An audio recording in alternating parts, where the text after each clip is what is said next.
Good morning. You might as well all go to Genesis 10, 11. We'll be in that region mostly, but we'll be jumping around a little bit, of course.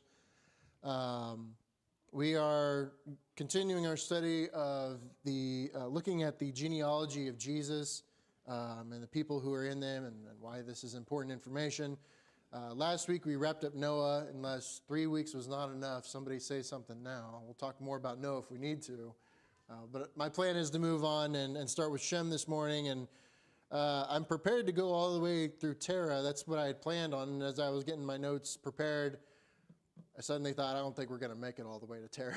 So if we don't get that far, that's perfectly acceptable. I think we're actually have more to talk about than initially I thought we were when I was preparing this section.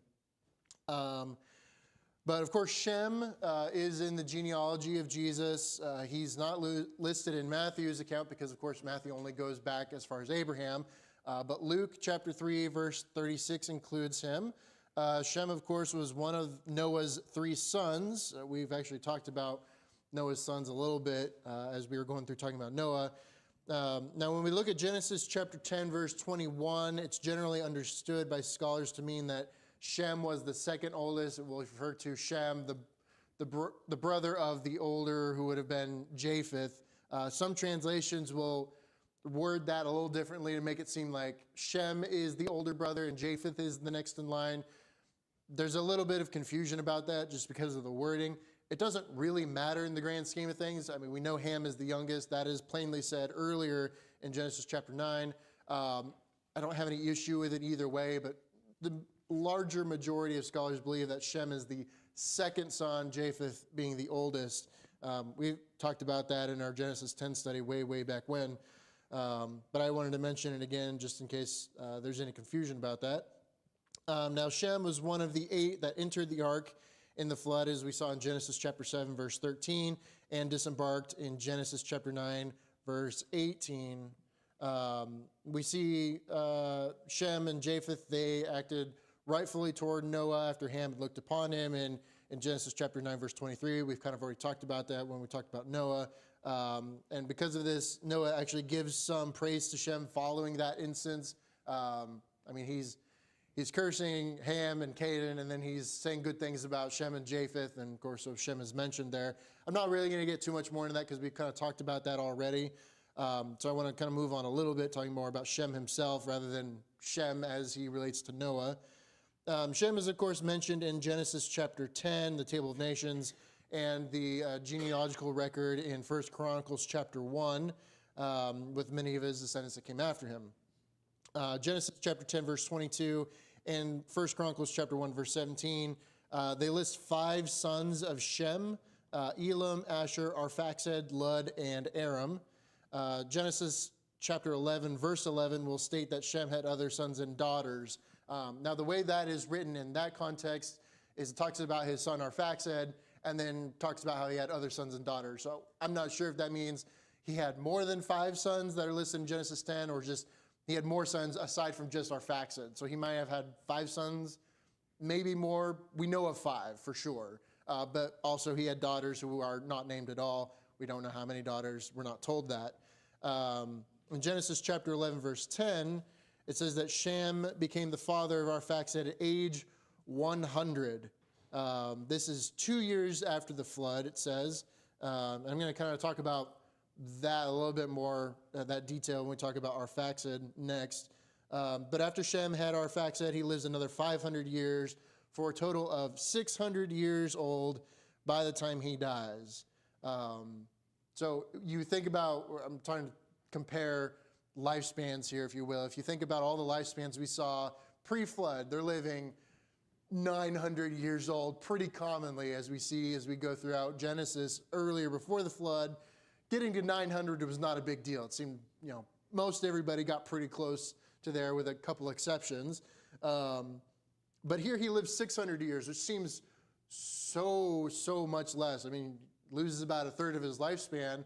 But as we're going to continue on, I want to point this out now, and I've mentioned it before, but as we continue on through Genesis 11, which I'm going to do as we kind of go through this genealogical record, we're going to see that no one lives as long as Shem after this point. Shem lives for a considerably much longer time than his children, grandchildren, etc. He outlives a bunch of them. And I think the way that kind of throws us into context here is by the time we get so many generations down and finally Abraham is on the scene, Shem is still alive, but other ancestors of Abraham have already passed. But Shem is still around, which if you think about, I mean, it would be a fascinating thing to imagine there was someone who lived through the flood who is still on the earth, even all after this time, hundreds and hundreds of years, and then Abraham's here. Abraham theoretically could have had a conversation with Shem, which is a really interesting thing to think about. I'm not sure if that ever happened or how deep that conversation would have been, but the possibility is there, which is just a really interesting thing. But you look at the numbers and you do the calculations, yeah, Shem is there. There are some, and this is kind of going off on a tangent, it doesn't really matter because I don't hold it in any kind of esteem. There are some who look at the character Melchizedek that Abraham runs into later on in his travels, and some people think that Melchizedek may just be another name for Shem. Maybe this is actually Shem. I don't think so. That doesn't seem to work to me. I think Melchizedek he's just not, his genealogical record is not listed for a reason, as we see in Hebrews. I think making that Shem is just complicated. That we don't know for sure, but I don't see any evidence that points to that. But possible maybe, but I don't think so. So we look at Shem, we see 600 years.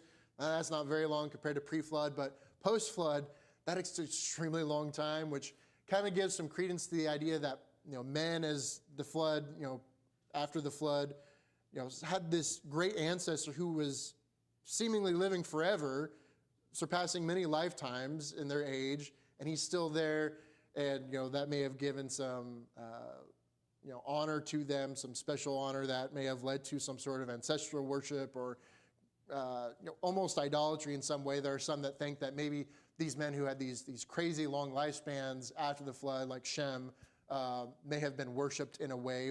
We don't see any of that in Scripture, but there is some thought about that.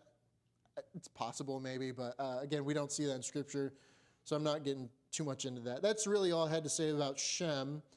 Comments, questions about Shem? We don't really know much more about him than that, aside from his experiences in the flood with Noah. We're not told very much. Okay, well, we're going to move on. This is great. We're gonna get through some stuff here. I was going to call this the lightning round of Genesis, but, well, we'll see. Let's go on to talk about Arphaxad. In Genesis chapter 11, verse 10, as we talked about, it says that Shem became the father of Arphaxad at age 100. This, again, 2 years after the flood, we're told. Now, Arphaxad is listed third in both genealogical records in Genesis 10 and 1 Chronicles chapter 1. Now, this doesn't necessarily mean he was the third-born son. Whenever we see Noah's sons listed, it's Shem, Ham, and Japheth. Well, we know that can't be right because we know Ham is the youngest, but he's always the second one listed. Why that is, I don't know. It's just one of these weird things. But oftentimes, the oldest is listed first. And if we were going to go by that pattern, then Arphaxad would be the third-born. That doesn't mean he necessarily is. That's just a possibility. Maybe he's the oldest. Maybe he's the third. Maybe he's somewhere else. We're not given that information. I think it is interesting to kind of think about if he was the third-born, given that this is 2 years after the flood, he and his two older brothers would be very, very close in age. I mean, you would have one child after another. It's possible. We can discuss that more if we want to. I don't think it's necessary, but I don't have any issue with him being the third-born. It is possible. Maybe he is the oldest. It's just listed that way. We've seen that before with Shem in particular. Just something that I think is interesting to notice. When Arphaxad was 35 years old, it says there, he becomes the father of Shelah in Genesis 11, verse 12. We'll talk about that a little bit more in a second. Afterward, he lives for another 403 years, for a total of 438 years, and he also has other sons and daughters, according to Genesis chapter 11, verse 13. So you see this phrase, he had other sons and daughters. We saw this earlier in Genesis, talking about the families and the genealogical line before the flood. It's that same phrase. So not just like one person is born and it's just a very sparse population. There's huge amounts of people being born that are just not mentioned. We just get this passing phrase, they had other sons and daughters, they had other sons and daughters, they had other sons and daughters. And when you multiply that over the generations, that can mean a huge population. We don't know how big it was. We don't know. But I'm not of the mind that they had just, a couple kids and, they just were barely making it and civilization was slowly spreading. I think there was a large population boom, especially given God's directive to increase in number and fill the earth. I don't think that they were having small families. Genesis 10 kind of speaks more to that, but when we get through 11, we need to understand, even though we only get maybe one son mentioned, there's a whole bunch of them that are just not mentioned. So I just wanted to bring that up. So again, he lives for a total of, Arphaxad lives for a total of 438 years. So in comparison to Shem, much less already. And it's going to get smaller and smaller. So just kind of keep that 600 in the back of your mind and see how much shorter we get as the generations go on. Any thoughts, comments on Arphaxad? He's not a character that we get any detail about otherwise. Okay, so here's the one that's going to get complicated. And I'm going to do the best I can with this. I am not a linguistical scholar, so that hampers me a little bit. But let's talk about Cainan. In Luke chapter 3, verse 36, it talks about this person, the next in the genealogical line, the son of Arphaxad, Cainan, who then has Shelah. Now, as I just mentioned, when we look at Genesis 11, the genealogy there is Arphaxad and then Shelah, not Arphaxad, then Cainan, then Shelah. That's the same thing in 1 Chronicles chapter 1. There is no Cainan mentioned in 1 Chronicles chapter 1. But of course, like I said, in Luke chapter 3, we have Arphaxad, then Cainan, then Shelah. Quick question, does anyone have a Bible that does not list Cainan in Luke chapter 3, verse 36? Does everyone's have that? Or is there any footnote? Anybody have like a little note that says may not exist in other manuscripts, something like that? I haven't seen one, but there may be. You may have a Bible that says something along those lines. I'm going to bring it up, and you'll soon see why. When we look at this comparison of Luke's account in Luke chapter 3, and then the Old Testament accounts in Genesis 11 and in 1 Chronicles chapter 1, there seems to be a possible contradiction here, because Cainan is not listed in either of those Old Testament genealogical records. So there may be a few solutions to this. I'm going to bring up two. We can talk about them. I don't really like either solution, but I didn't come up with anything better, so bear with me. Maybe you can help me out. So one thought about this possible contradiction is that perhaps Luke chapter 3, verse 36 contains a transcription error. That not the original document of Luke, but as it was copied, basically at some point, someone who is trying to copy Luke's account messed up and accidentally put an extra name in there. Some people think maybe they were thinking of the person Kenan, who comes after Enosh earlier in Genesis. It's a very similar name. When translating names from one language to another, it's a very, it's strange, I'll just say that, because typically we don't translate a name because that name doesn't necessarily have a word in another language that exists. So you transliterate the name. So you try to make a sound in a new language and you spell it out and you write it out so that it would sound like that, even if that sound doesn't exist in that language. A couple examples I can think of is like the Russian term czar. And when you spell that in English, you can spell it in multiple different ways that are technically acceptable. You can spell it C-Z-A-R or T-S-A-R, and those are clearly not the same word as far as we see it, but it is technically the same word in its original language, or in the Russian language, if you will. Chinese is like that. If you try to translate Mandarin Chinese, there are two different acceptable ways to Anglicize it, if you will, to make it understandable to English speakers. So if you look at like the statesman, the Chinese statesman Cao Cao, it's either T-S-A-O or it's C-A-O, depending on which method you use. So names are a little strange as far as that goes. I don't know enough about this in particular to say, oh yeah, they meant Canaan and they put an extra Canaan in there, and so it comes out Canaan and they just messed up somewhere. This solution does assume that at some point, basically there was an error in the text, and then they made a bunch of copies of that error. Now, the nice things about this explanation is it's a very simple explanation. And if you look at Canaan in other translations, it does look very similar to Canaan or is the same. Again, I don't know enough about it to really tell you more about that, but that's what I've come to understand.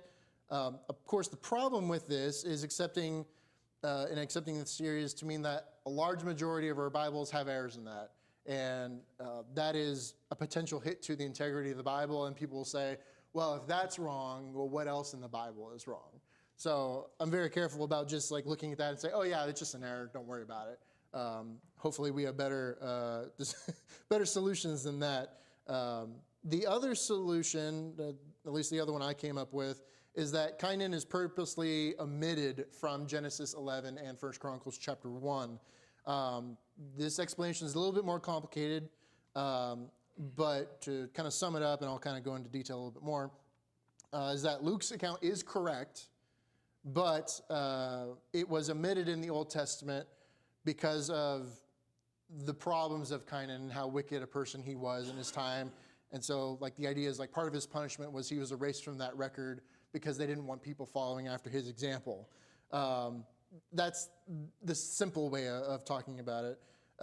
So if we were to look at Matthew's account of Jesus' genealogical record, we actually see that Matthew does omit some people from the line, which we'll get to when we finally get to Matthew. We'll get to Matthew at some point. We're just not to Abraham yet. But when we go through some of the kings, some of them are not there in Matthew. He doesn't list all of them. And we'll talk about maybe why that is when we get to those. But it's not unheard of for someone to be omitted. Now, the way it is written, especially when you look at Genesis chapter 11, where it says, so-and-so became the father of so-and-so, that term father it's an okay way to translate it, but the general, if you take the original meaning of the term in its original language, is the ancestor of, or the forefather of, which could also mean just someone who came before them.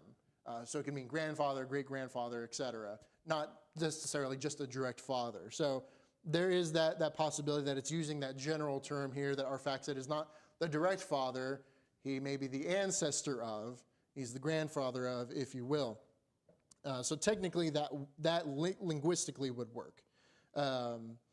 Now, when I said we were going to do this study, I said we were going to try to stay away from extra biblical text as much as possible. This is one of the ones I'm going to mention an extra biblical text. I'm not going to get too much into it because I'm trying to keep our scope focused. But the extra biblical text known as the Book of Jubilees, specifically Jubilees 8 verses 1 through 5, describes Canaan in actually quite a bit of detail.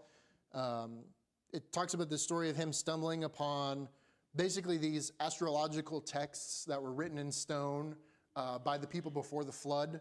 And it was like this forbidden knowledge that was supposed to be destroyed, but he stumbles upon it, and then he copies it and hides that information, keeps it to himself, doesn't tell anybody about it because he's afraid of what might happen to him. And it's described it's basically talked about as a sin that he committed. We're not given a lot about what becomes of him after that. We're told his family, and that's it. But it does add a little bit of perhaps a reason why he is omitted from the other Old Testament texts here, is that he did something really wicked. They didn't want someone following his example, especially a guy who is pursuing this pre-flood era information that was supposed to be destroyed because these were wicked people. We've talked about Genesis chapter 6, where it says the intentions of man's heart was only evil all the time, and he was pursuing that and following that information. So there is maybe that reason for that. Go ahead. I'll get in after. I would like to just tell me if you would agree with this. Okay. Ask you that. First thing first, I believe that the Bible is the inspired word of God, and that the things that are written in the Bible is sufficient enough for us, and it's what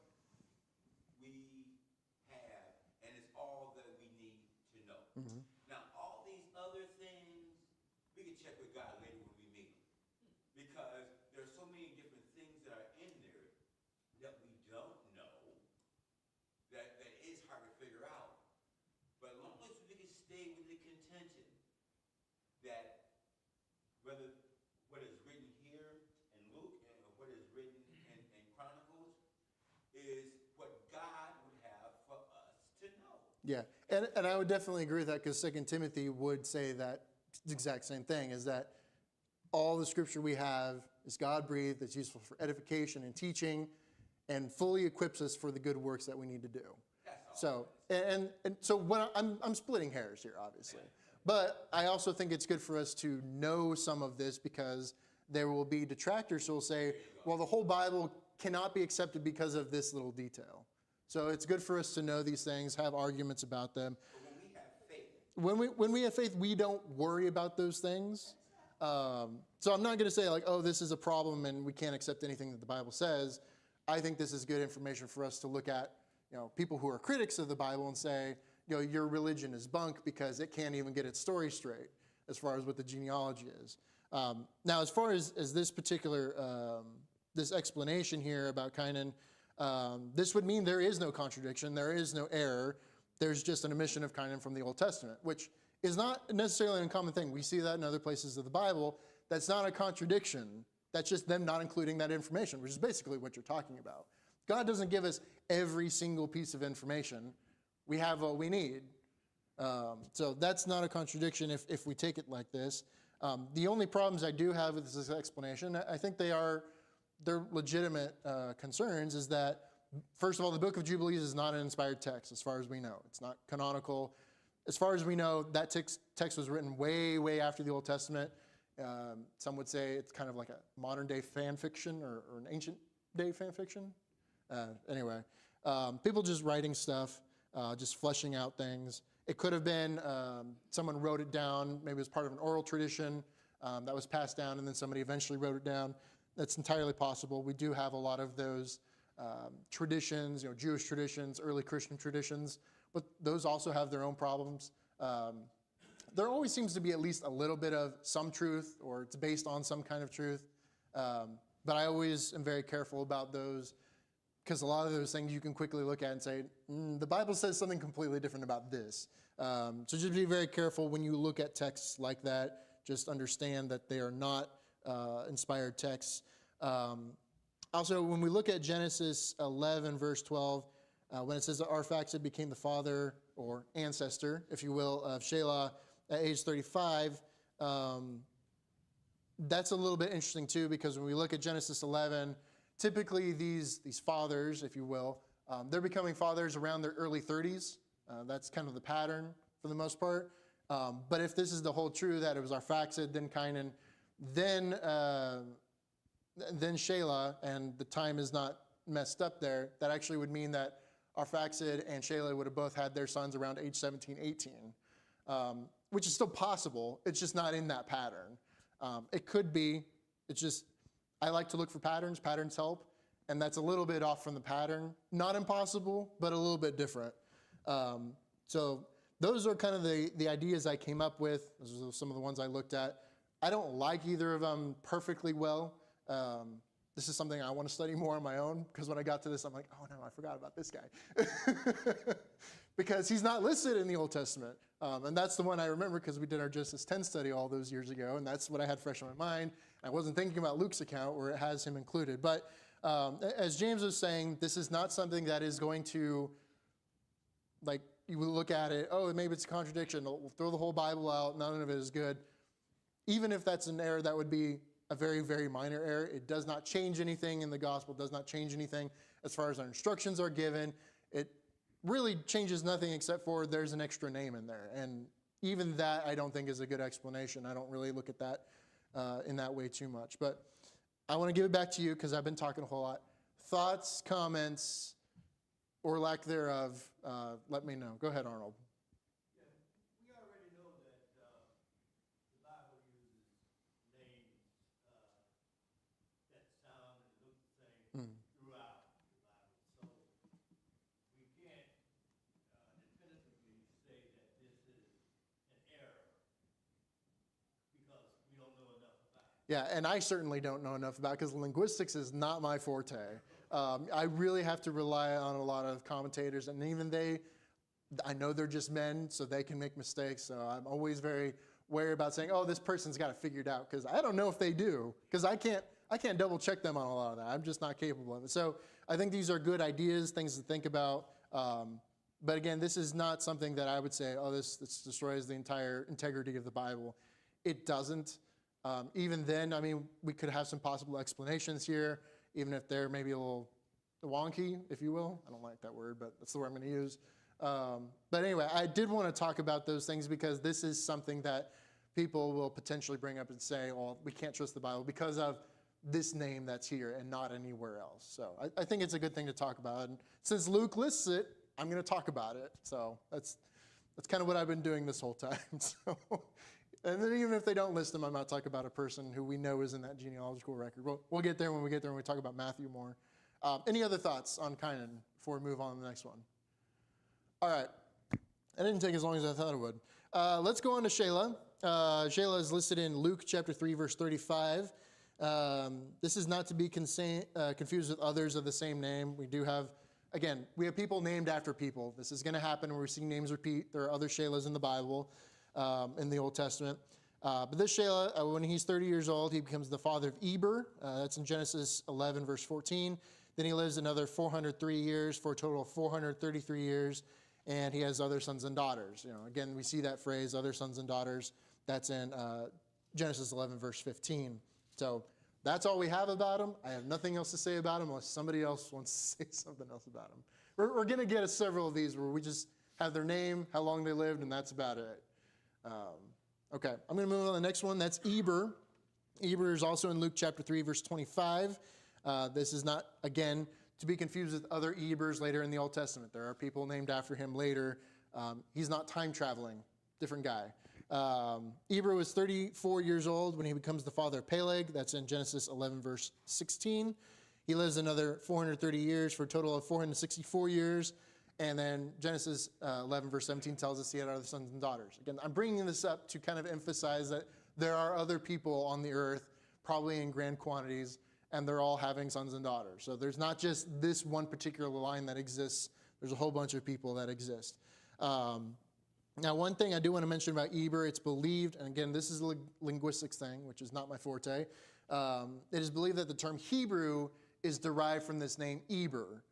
So potentially, when they start calling the descendants of Israel Hebrews, this is maybe where this comes from, is their descendants of Eber, which is some sort of transliteration of that name, which would not be, if we use that term that way to describe descendants of Eber, the Hebrews that we know of Hebrews would not be the only Hebrews, which is a little bit confusing. But we do the same thing with Shem. When people talk about Semites or anti-Semites, that technically refers to all descendants of Shem, which is a huge population, but we only use it for Israelis or Israelites, which is, I don't know why we do that linguistically, but that is a thing that happens. So it would not be the only time we see that. That's all I have to say about Eber. Comments, questions? He doesn't really appear anywhere else except for people with the same name, but different people. Okay, let's go on to Peleg. I have a little bit more to talk about with him.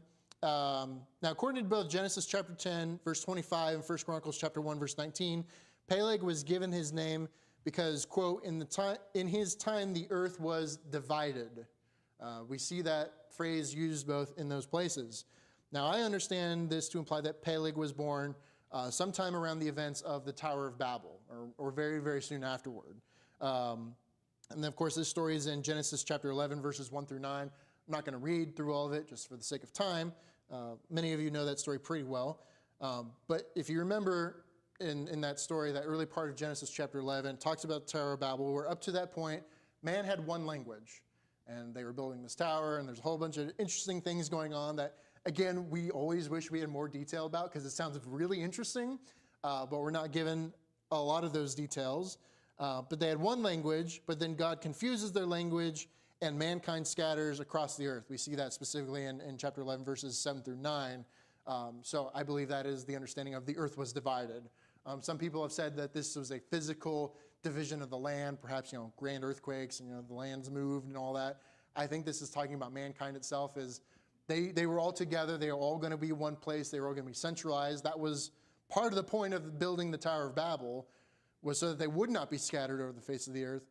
But then God confuses their language, and they are scattered across the face of the earth. They are divided. There is what we would call tribalism after that. There is a division of man by language, and there is a general distrust of other people. When we look at Abraham and his journeys, there is almost a natural hostility between him and anyone he encounters. Anytime they become friends or allies, there is time that is needed for them to kind of get to know each other. There is this sort of natural defense against anyone who's not, anyone who's different, anyone who's other. It's kind of an interesting thing in the ancient world that, again, we don't get a lot of detail of, but we do see it kind of sprinkled here and there. So that's my understanding of Peleg, why he got his name. So when you're going through these genealogical records and you get to Peleg, you're like, okay, this is around the time of the Tower of Babel. So we're a few generations removed from the flood, but we're still a few generations off from Abraham. So it kind of gives you a little bit of a timestamp, if you will. It helps to kind of understand how this all connects, because the Tower of Babel comes before all of this, but time-wise, it kind of actually happens in the middle. That's just the way that it was written out for us. Comments, questions, thoughts about the Tower of Babel's part about it? Oh, go ahead, Jeff. What's the verse that says that the world was divided? So when it's talking about Peleg, it's in Genesis chapter 10, verse 25, and 1 Chronicles chapter 1, verse 19. That phrase is used in both places. Basically, it's just the genealogical record. And then when it talks about Peleg, it says, he was named Peleg because in his time the earth was divided, or however your translation words that. It'll be something similar to that. I'm using sort of the NIV version of that. But yeah, so that's how I've come to understand it. I think it fits really nicely. It makes sense.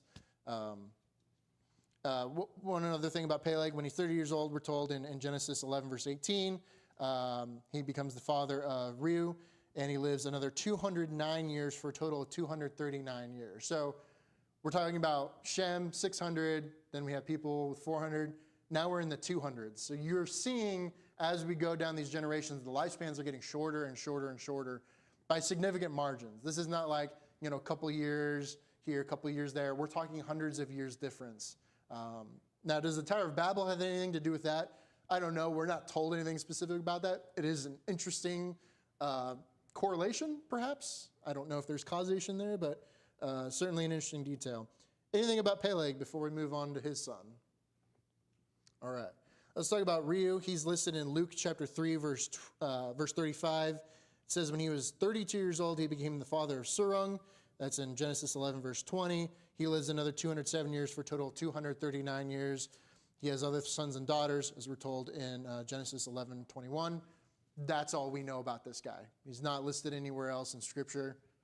Unless anyone has any questions, thoughts about that little detail, I'm going to move on to the next one. Serung, he's also listed in Luke chapter 3, verse 35. When Serug was 30 years old, he became the father of Nahor. We'll talk more about him in a second. But that's in Genesis 11, verse 22. He lives another 200 years for a total of 230 years. He has other sons and daughters, as we're told in verse 23. And that's it. That's all we're told about him. Comments, questions? No. Okay. Now, let's talk about Nahor. I have a little bit more to say about him, but not much. He's in Luke chapter 3, verse 34. He is not to be confused with his perhaps better well-known grandson of the same name. So here's, again, we have a person who has people named after him. One is very close genealogical-wise, but he has a grandson named Nahor. We'll talk about him in just a little bit. But this is the father of Terah, not the son of Terah, Nahor. So don't get confused on that. When Nahor is 29 years old, he becomes the father of Terah, as we see in Genesis 11:24. He lives another 119 years for a total of 148 years, and he has other sons and daughters according to verse 25. So we're now down to the hundreds, like just 100 and some years. We're not talking about 600 years, 400 years, like in, what are we, 6, 7 generations down or so? We've gone from 600 to just a little over 100. Again, this is an incredible difference as we go through these generations. So now, imagining Shem being around in the time of Abraham doesn't seem that crazy anymore, as you kind of understand how these numbers decrease as far as life expectancy. Comments on this Nahor Not the son of Terah, the father of Terah. All right, that's all we know about him. Let's talk about Terah. This was the one I was hoping to get to this week, so we made it. Good job. Luke chapter 3, verse 34 talks about Terah. Now, we know quite a bit about Terah compared to some of these other ones we've gone through this morning. According to Genesis chapter 11, verse 26, by the time Terah is 70 years old, he has 3 sons, Abram, Nahor, and Haran. So we get a little bit of a different timestamp here. We're not told about like his first son or whatever son we're going to follow the genealogical line with. By the time he's 70, he has these 3 sons. So this is kind of like when we talk about Noah. It doesn't talk about when Noah became the father of his first son. It just says by the time he had his 3 sons, he was X age. So this is not the first time we've seen this done, but it is a little different. So he's 70 years old, and he has 3 sons. Now, Abram, we know a whole bunch about, and we will probably talk about next week. That's my plan. He is going to be called Abraham. He's pretty well known. We will have a lot to talk about for him, so I'm not going to do too much now. Now, his son Nahor, of course, named after his grandfather. But this Nahor, he will have his descendants pretty active in the Bible. We'll probably know his descendants best with Laban, his grandson Laban, who then has interactions with Jacob, also known as Israel. So his line does not disappear. They have some very interesting interactions later on. And then we have his son, Terah's son, Haran. Haran is best known as the father of Lot. That's kind of his claim to fame. Of course, we know Lot, he travels with Abraham for quite some time until they divide. Lot goes to Sodom. Bad things happen, but his descendants become the nations of Ammon and Moab. So we know quite a bit about Lot's descendants as far as that goes. So Haran's line continues on quite a bit as well. Now, we know from Genesis chapter 11, verse 18, that Terah was born in Ur of the Chaldeans. That's in modern-day Iraq. And his family resided there. Now, Haran, his son Haran, dies while they're in Ur. So Haran never leaves Ur. But after he dies, Terah takes his family from Ur to journey toward Canaan. They're on their way to Canaan. It specifically says that. But they stop in Haran, which is now modern-day Syria, and that's where Terah resides until he dies. He doesn't go all the way to Canaan like Abraham will eventually. Terah only makes it as far as Haran, and he dies at the age of 205 years old, which is a little bit older than his father, but and we talked about this with Abraham. When Abraham is in his journey, he's already considered an old man. He's not even 100 yet. He's 100 when he has Isaac. And then he lives for what is called a considerable amount of time in his generation. So I think Terah had perhaps a longer life than most people of his time as well. So again, we're a far cry from the pre-flood lifespans of 900 plus years. We're far away from Shem having 600 years. Now we have people just maybe 100 or 2 years. One thing I do want to read before we finish, we're almost out of time, is one other detail mentioned about Terah in Joshua chapter 2, verse 2. If y'all turn there for me, I'll have someone read that for us in a second. Joshua chapter 2, verse 2. I'm not going to get too much into the context of it. It doesn't really have anything upon what I want to talk about as far as Terah's mentioned here. But, well, let's read it first. Someone read for us Joshua chapter 2, verse... wait, hold on. Do I have the right verse? Hold on. Maybe I meant Judges, because I'm looking at that and that doesn't look right to me.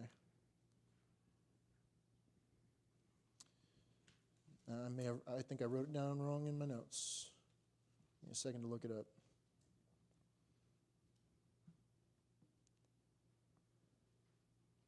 Oh, here it is. Joshua 24, verse 2. Not Joshua 2. Joshua 24, verse 2. My apologies. I just wrote that down wrong. Someone read for us Joshua chapter 24, verse 2, please. And Joshua said to all the people, "Thus says the Lord God of Israel, your fathers include Terah, the father of Abraham, and the father of Nahor, dwelt on the other side of the river in old times, and they served other gods. Okay. So there is a bit more to this. And he kind of goes on to talk about Abraham leaving, and he goes down the timeline. But he just mentions Terah here, and I think this is an interesting mention because at least the way it's written in my translation, and you could take this two different ways, and we might want to talk about it briefly. It talks about Terah, the father of Abraham and Nahor, who lived beyond the river. I think it's referring to the river Euphrates at this point because we know they're from Ur, the Chaldeans. So that would make sense geographically. They lived there, and it says at the end of that verse, and worshipped other gods. Now, there's two ways that I could read this. One way is that the people in that area worshipped other gods besides the Lord. The other way of reading this is perhaps Terah had his own issues with idolatry. Now, we're not told of anything like that with Terah, aside from perhaps a possible implication from this verse. We do know, however, that some of his descendants did have problems with idolatry. If you look at, we talked about Nahor, his descendant Laban. Laban had some idols. Now, where he picked those up from, we're not told exactly, but we know that he had idols. It's talked about in a couple of verses that he had these household idols, and there's this whole drama about it. So had Laban picked them up later, or is this something that they brought from Ur? It's not exactly clear, but I think it's really interesting to think about is that when we talk about Ur, the Chaldeans, whether they, Terah had a problem with it or not, is that region certainly was not serving God by that point. And I think this is kind of interesting to think about when we've talked about the pre-flood era. Adam. He knew God probably better than anyone else as far as his direct interactions with God. And then as you go through, it seems that mankind strays from God more and more. In the time of Enosh, we talked about how even before him, Cain and Abel, they were offering sacrifices, some better than others, obviously. In the time of Enosh, there were people calling on the name of the Lord. So there was a desire to seek the Lord, but perhaps an implied ignorance or lack of knowledge about the Lord. We get to Enoch. Enoch is, Jude tells us that Enoch was prophesying against men of his time. And then, of course, by the time we get to Noah in his day, well, even before him, his father says, this is going to be the one that delivers us. Then Noah comes, Genesis chapter 6, the intentions of man's heart was only evil all the time. So we see this decline, this separation of man from God as they go further and further into their own wickedness. I don't know if this is sort of an indication here from Joshua letting us know, hey, by the time we get to Terah's generation, this has happened again. They're already going to idolatry. This is already happening in Terah's time. Whether or not Terah himself had that issue is unclear. I may want to look at that a little bit more. But certainly it was going on, which is the whole reason, didn't we have this flood to wipe out all that wickedness? It's back. It did not go away. Man was still self-seeking. They were looking for things aside from God to go to. I had Arnold had a hand, and then I'll go to Jeff. So Arnold, you get first.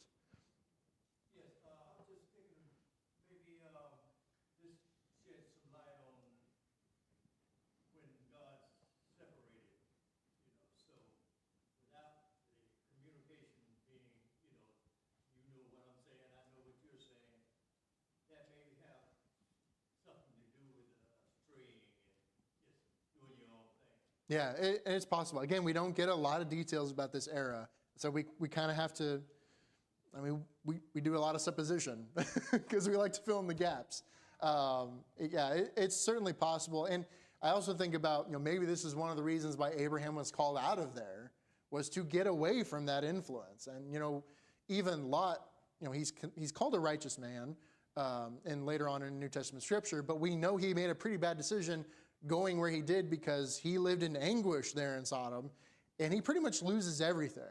He himself escapes, but pretty much his whole family, aside from his daughters, are gone, and even his daughters do some pretty bad things to him after that. So it's pretty rough to be in that kind of a situation. So perhaps this was sort of like a salvation. We're going to take Terah and Abraham, we're going to take them out of there, we're going to go to Canaan, and we're going to do something new, something fresh.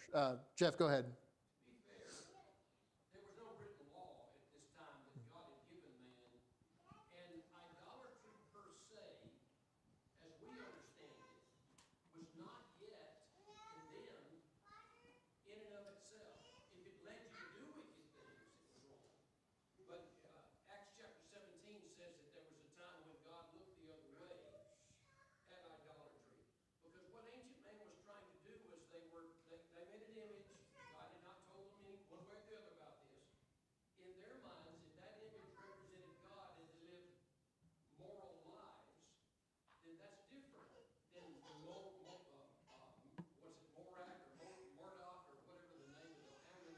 Molech. Molech, Molech, yeah. Baal, different things like that, that the worshiping of these idols would lead you to immoral conduct. Yeah, when you're referencing that verse in Acts, I'm thinking this is God's mercy not putting judgment upon them immediately. There's that too. Because how many of them struggled at some point and God had mercy on them to kind of be reconciled and make things right? I don't think we should look at that and say that idolatry was something that God condoned and said, hey, this is a good thing, go ahead and keep doing this, because of what it always led to. And I think, and that's why I think the law says things against it, because of what it led to. Inevitably, it always did. I get the impression from what we see when we get to talking about Laban and his idols, because those are some of the early ones that we see. There's no indication that these are righteous things to have. It's a very weird thing that goes on in these early times, because it's not talked about a lot. But as we get later on in history, we see the problems that they incurred. It's never a good thing. So just to have that in context. So there are some interesting things that we can suppose. We don't know everything. We know that. As long as we know that, we're okay. We can kind of surmise, but just know that we don't know it all. I'm going to stop there. We're way past time. I appreciate you all letting me go through this lightning round of people. Next week, we will talk about Abraham. We'll start talking about Abraham. I have a lot to say about Abraham. As all of you know, we had our Abraham study not that long ago. He's a very important figure. He's so important that he's one of the few people mentioned in both Luke and Matthew's account as far as the genealogical record. Abraham's extremely important as far as that goes, why he's there, what he's a symbol for. So we're not going to just talk about him in Old Testament, even though there's already a lot to say.